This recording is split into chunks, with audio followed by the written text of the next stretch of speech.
ফেসবুকে কন্টেন্ট বানাইতেন আপনি? কি কন্টেন্ট বানাইতেন একটু দেখান তো। অনুপ্রেরণার আরেক নাম শর্টস অফ লেউটার ভাই। ভাইয়ের লেউটা চাটা ছাড়া আমার আর কোনো যোগ্যতা নাই। ছোট লেউটা বড় লেউটা তাতে কোনো সমস্যা নাই। যদি ভাইয়ের লেউটা চাইটা মাসে লাখ টাকা কামানো যায়, যদিও কন্টেন্টের নামে ভাই আমার লের বানায়, কিন্তু কি আর করার, বাংলাদেশের মানুষ তো এগুলাই খায়। কেমন ছিল কন্টেন্টটা? কন্টেন্ট? এই থেকে কন্টেন্ট কই? তাইলে আমি এতক্ষণ কি বললাম? এইটা আবার কেমন কন্টেন্ট? এইটাই লেউটার কন্টেন্ট। এই লেউটার কন্টেন্ট মানে কি কোনো ইনকাম টিনকাম হয়? এই লেউটার কন্টেন্ট বানায়া আমার এক মাসের ইনকাম 40 লাখ টাকা। ভাই কোনো মতে কি আমার এই লেউটার কন্টেন্ট বানানো শেখানো যায় না?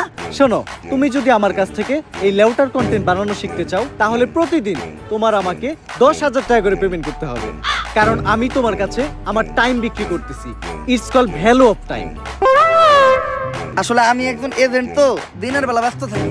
কোনো মতে কি আমার কাছে রাইতের সময়টা বিক্রি করা যায় না? হ্যাঁ অবশ্যই, কিন্তু রাত্রের চার্জটা একটু বেশি, 30,000 টাকা। দিনের চার্জ এত কম, রাইতের চার্জ এত বেশি কেন? It's call value of back side.